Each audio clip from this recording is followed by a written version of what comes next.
Hi పద్దు, ఎలా ఉన్నావు? హ్మ్, ఇప్పుడు గుర్తొచ్చానా?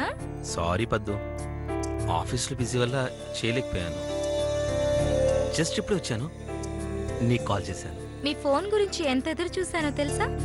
సర్లేండి, ఇప్పటికైనా గుర్తొచ్చాను. ఇంతకేం చేస్తున్నారు? నీ గురించి ఆలోచిస్తున్నా పద్దు. ఏమనో? ఎప్పుడు పెళ్ళి అవుతుందా, ఎప్పుడు నేను నిన్ను... హ్మ్. హ్మ్, నన్ను? వద్దులే, పెళ్ళాక చెప్తాను. అవును, పెళ్ళికి ఇంకా చాలా రోజులు ఉంది కదా, ఈ మధ్యలో మనం ఎక్కడైనా కలవడానికి వీలవుతుందా? అమ్మో, నాన్నగారికి తెలిస్తే చంపేస్తారండి. ఓన్లీ ఫోన్లోనే కలుస్తాను. ఓకే, ఏం చేస్తాం, పెళ్ళంగారిని తలుచుకుంటూ గడిపేస్తాం. అవును, హనీమూన్ ఎక్కడికి వెళ్దాం? ఛీ, సిగ్గు లేకపోతే సరి. దీంట్లో సిగ్గుపడ్డానికి ఉంది. నేనైతే కాశ్మీర్ వెళ్దాం అనుకుంటున్నాను. అమ్మో, కాశ్మీర్ వద్దు. ఎప్పుడు టెర్రరిస్ట్ల గొడవలే ఉంటాయి. సింగపూర్ గాని మలేషియా గాని వెళ్దాం. ఫారెన్ చూసినట్టుంటుంది, ఎంజాయ్ చేసినట్టు ఉంటుంది. అమ్మో, ఏమో అనుకున్నాను గాని నువ్వు నాకన్నా స్పీడ్గా ఉన్నావు. హ్మ్, అంత లేదు. హ! నేను మళ్ళీ కాల్ చేస్తాను, బాయ్. ఏయ్ పదు పదు పదు.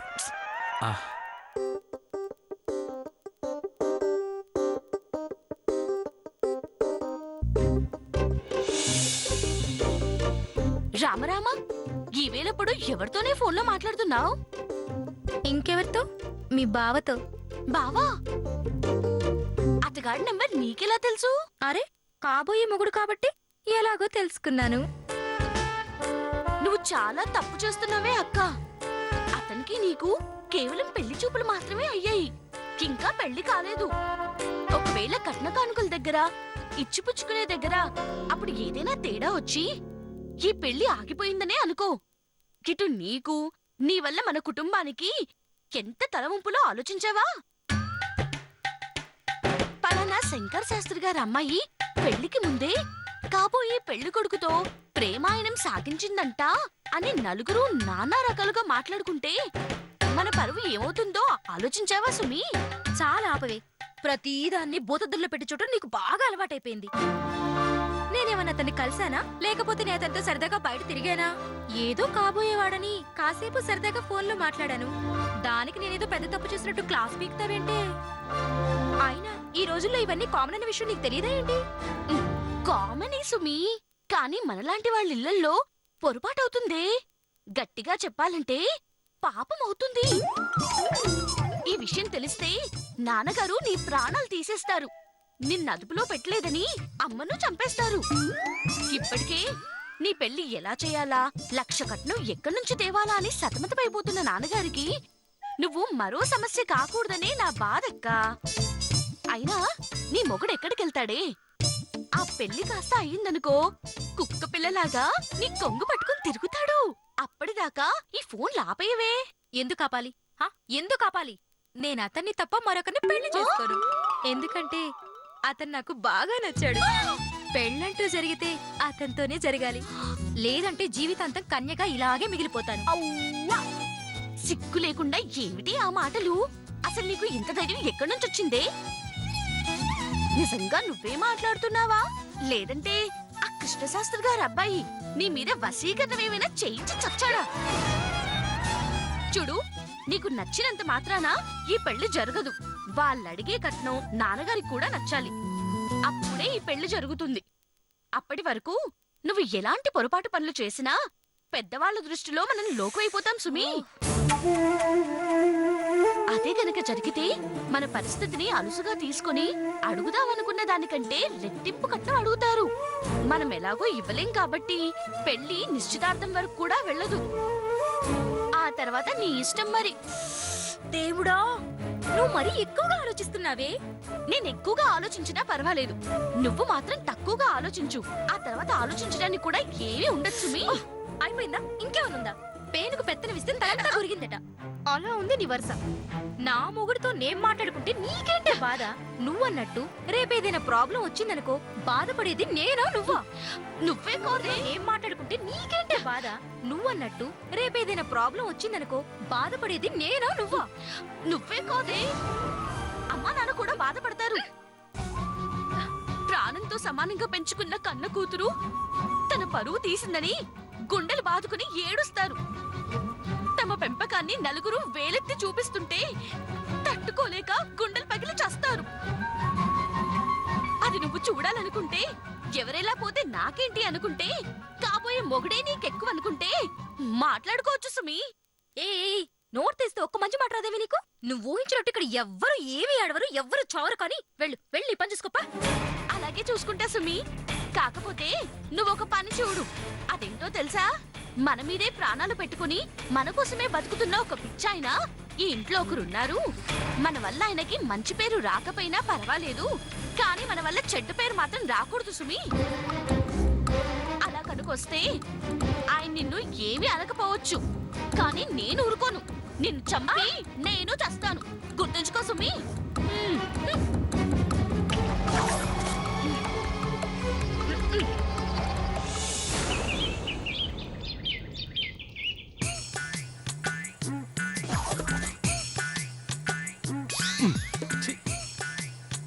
అనవసరంగా పశువుల డాక్టర్ అయ్యాను.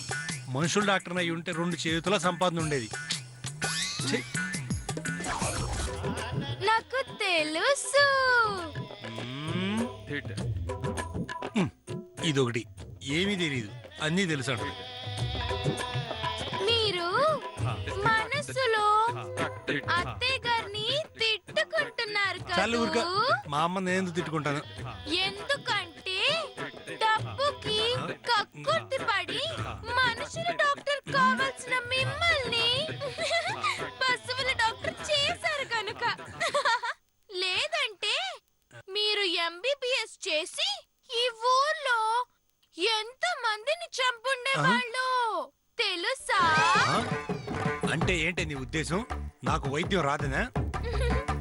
బాగా వచ్చు. అందుకే ఇంతకు ముందు ఈ ఊళ్ళో 500 పశువులుండేవి. మీరు వైద్యం మొదలెట్టాక అవి 200 అయిపోయాయి. అవి చచ్చింది నా వల్ల కాదు, మీరిచ్చిన మందుల వల్ల. అవును కదూ? కదూ? నిన్ను నువ్వు ఎక్కువ మాట్లాడావు అనుకో నీకు కూడా ఒక ఇంజెక్షన్ పొడి చేస్తాను. డాక్టర్ గారు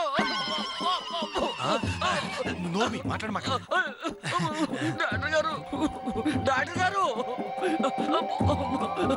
మీరే నన్ను ఏంటి కాపాడాలి ఏమైంది? డాక్టర్ గారు. ఏమైందిరా? చచ్చే టైం అయింది, అందుకే మీ దగ్గరకు వచ్చాడు. నువ్వు నోర్మి, నువ్వు చెప్పు. ఉదయం నుంచి ఒకటే కడుపు నొప్పికి డాక్టర్ గారు. అయితే అర్జెంట్ గా మంచి డాక్టర్ దగ్గరికి వెళ్ళు. ఆ, మీరు మంచి డాక్టర్ కాదా? ఆ, మంచి డాక్టర్నే, కాకపోతే మనుషుల డాక్టర్ని కాదు, పశువుల డాక్టర్ని. మనుషులకు వైద్యం చేయకూడదు. పైగా నాకు తెలియదు కూడా. నా మాట విని వేరే డాక్టర్ దగ్గరికి వెళ్ళు. ఈ నొప్పితో అక్కడికి వెళ్ళలోపే చచ్చలా ఉన్నాను డాక్టర్ గారు. మీరే ఏదో ఒక మందు ఇచ్చి నా ప్రాణాలు కాపాడండి. అమ్మో. చెప్తే అర్థం కాదా? నేను ముందు ఇవ్వకపోతే అక్కడికి వెళ్ళే లోపు చేస్తావు. అదే నేను ముందు ఇచ్చాను అనుకో. ఇక్కడే చేస్తావు. నువ్వు నోర్మి. అమ్మో వద్దు బాబు, నా చావు నేను చస్తాను. అమ్మో. నా పరువు తీసేస్తా.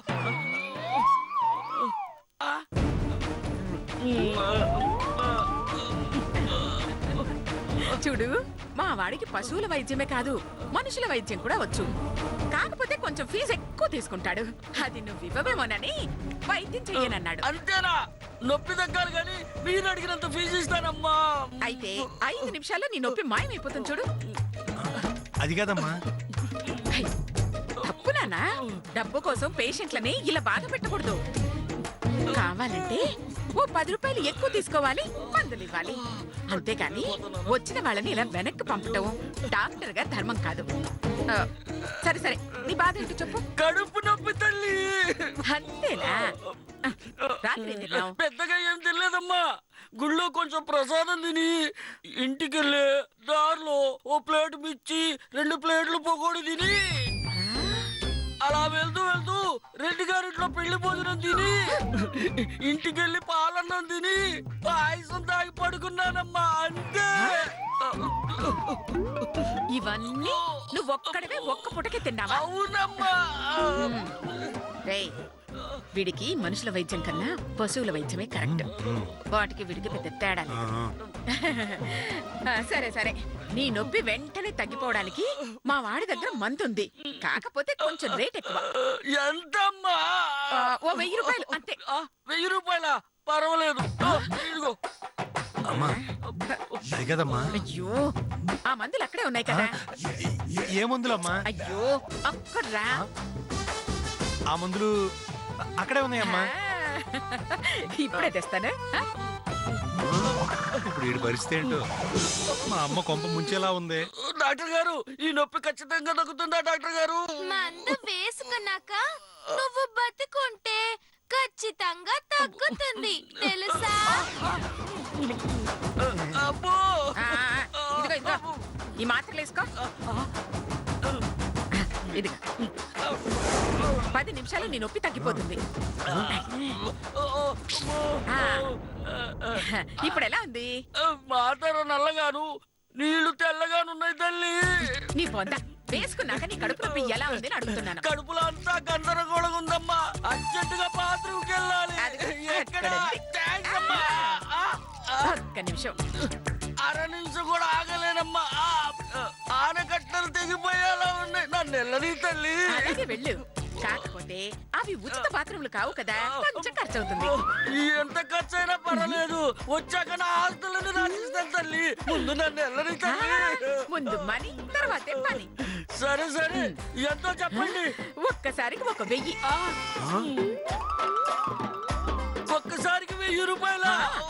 అది కూడా వితౌట్ వాటర్, అంటే నీళ్లు లేకుండా. మరి నీళ్ళకెంత? లీటర్కి 500. లీటర్ వాటర్ కి 500? హా. క్వార్టర్ కూడా అంత రేట్ లేదు కదమ్మా.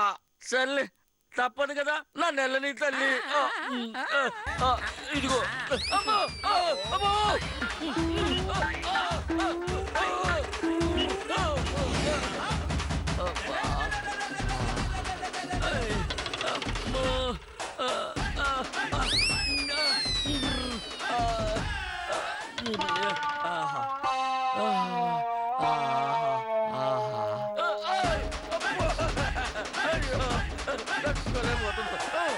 అమ్మా నాకెందుకో భయంగా ఉందమ్మా. నాకు తెలుసు, అత్తయ్య గారిచ్చిన మందుల వల్ల వాడు చస్తే మీరు సెంట్రల్ జైలుకి, అత్తయ్య గారు జిల్లా జైలుకి వెళ్తారని భయపడుతున్నారు కదూ? అంత లేదు. వాడికి చచ్చే మందులు నేనెందుకు ఇస్తాను? అసలు నువ్వు ఏం మందులు ఇచ్చావమ్మా? మందులా వాడి బొంద. 2 ఏళ్ల క్రితం మిగిలిపోయిన కాఫీ పొన్ని ఉండలుగా చుట్టి వాడికి ఇచ్చాను. అది వికటించి విరేచనాలు పట్టుకున్నాయి. ఇప్పుడు కడుపు క్లీన్ అవుతుంది. అజీర్తి చేసింది కదా, నొప్పి తగ్గిపోతుంది. పైసా ఖర్చు లేకుండా మనకి 1500. అమ్మా నువ్వు సూపర్ అమ్మా.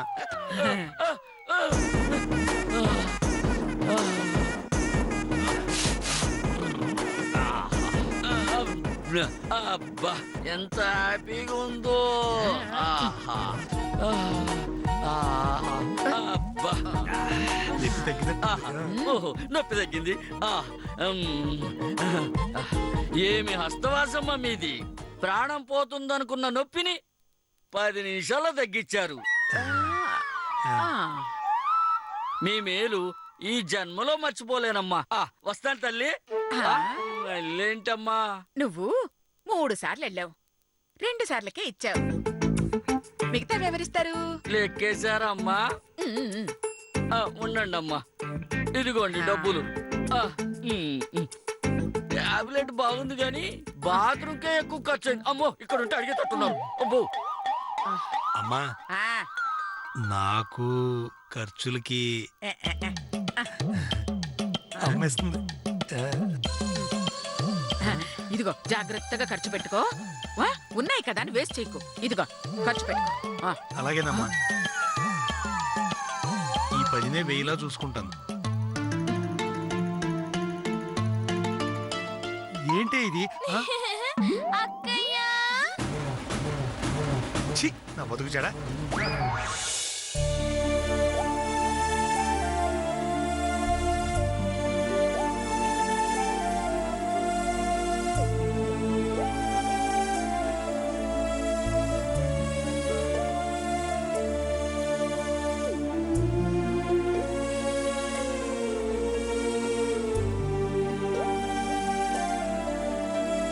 నమస్కారం అమ్మా. ఆ, నమస్కారం నమస్కారం. ఏంటి ఉరుములేని పిడుగులాగా ఇలా సడన్ గా ఊడిపడ్డారు?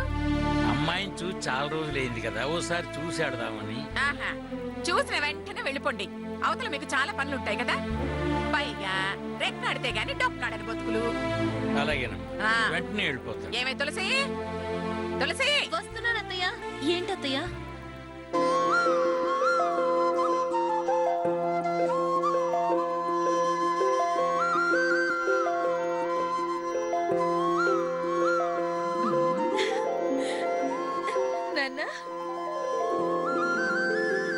నాన్న ఎంతసేపు నాన్న వచ్చి? ఇప్పుడేనమ్మా. అమ్మ ఎలా ఉంది? బాగుంది. నీ ఆరోగ్యం బాగుందా నాన్న? బానే ఉందమ్మా. ఇదిగో మీ పలకరింపులు పంచాయతీలు లోపల పెట్టుకోండి.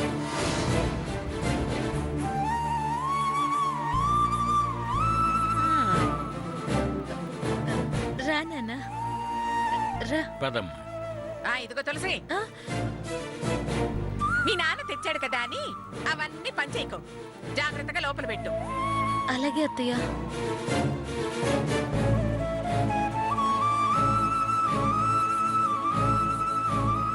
అమ్మా అమ్మా అమ్మా అమ్మా, మీ దగ్గర అప్పు తీసుకుని సీన్ చచ్చిపోయాడమ్మా. వాడసలు 20,000 బాకీ తీర్చుకున్నానే చచ్చాడా? ఏమి శిరీష, ఏమి శిరీష, శిరీష ఎక్కడున్నావే? ఏంటత్తయ్య? ఇదిగో అప్పు తీసుకున్న సీను చచ్చిపోయాడంట. పద పద, నువ్వు బండి తీరా, నువ్వురా.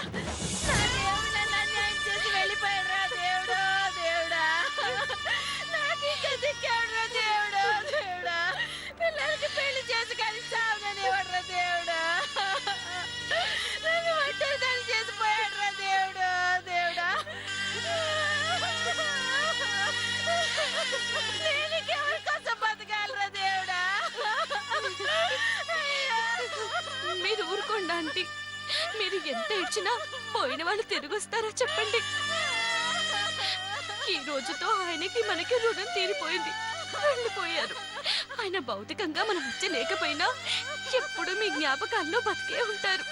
మీరు ధైర్యం కోల్పోతే పిల్లలు ఇంకా భయపడతారండి. నా మాట విని కొంచెం ధైర్యంగా ఉండండి. ఎలా ఉండమంటావమ్మా? జీవితాంతం మాకు తోడుగా ఉంటాడనుకున్న మనిషిని అర్ధాంతరంగా దేవుడు దూరం చేసి మాకు అన్యాయం చేశాడమ్మా, మాకు అన్యాయం చేశాడు. మమ్మల్ని నట్టేట ముంచేశాడమ్మా. మా నాన్న వస్తాడు, మాకేదో తెస్తాడు అని ఎదురు చూసే ఈ పసి పిల్లలకు ఏం సమాధానం చెప్పమంటావమ్మా? మీ నాన్న లేడు, ఎప్పటికీ రాడు అని చెప్పమంటావా? అలా చెప్పే ధైర్యం నాకు లేదమ్మా.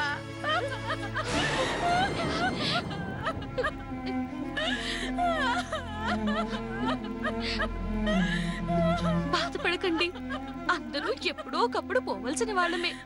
కాకపోతే కొందరు ముందు మరి కొందరు వెనక, అంతే. ఎక్కడున్నా ఆయన ఆత్మకి శాంతి చేకూరాలని కోరుకోవడం తప్ప మనం చేయగలిగింది ఏమీ లేదు.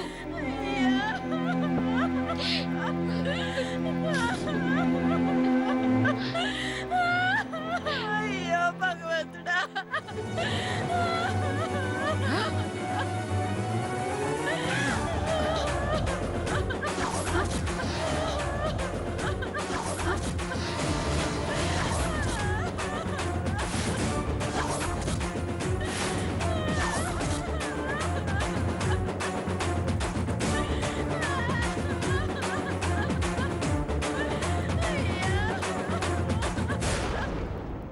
రామేశ్వరం పోయినా శనీశ్వరం తప్పలేదని ఈ రాక్షసి ఇక్కడికి కూడా తగలబడింది. మన పని అవుద్దంటావా? ఏమో, దాన్ని చూస్తేనే నాకు కొంచెం టెన్షన్ గా ఉంది అత్తయ్య. నా మాట విని వెళ్ళిపోదామా? ఏయ్, ఛీ!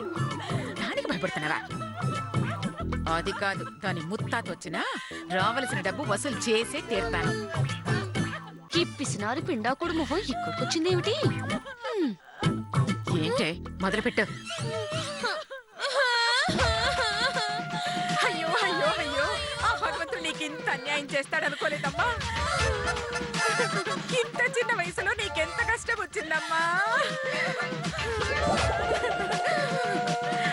అయ్యో, ఈ కష్టం పగవాళ్ళకు కూడా రాకూడదమ్మా. నాకు తెలుసు. మంచి వాళ్ళని ఆ దేవుడు తీసుకెళ్తాడని.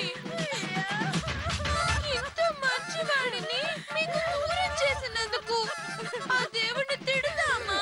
నీ మొహం. ఆపవే నిద్ర మొహం దానా. నువ్వు ఓదారుస్తున్నట్లేదు, వెక్కిరిస్తున్నట్టుంది. నువ్వు సైలెంట్ గా ఉండు, నేను చూసుకున్నాను.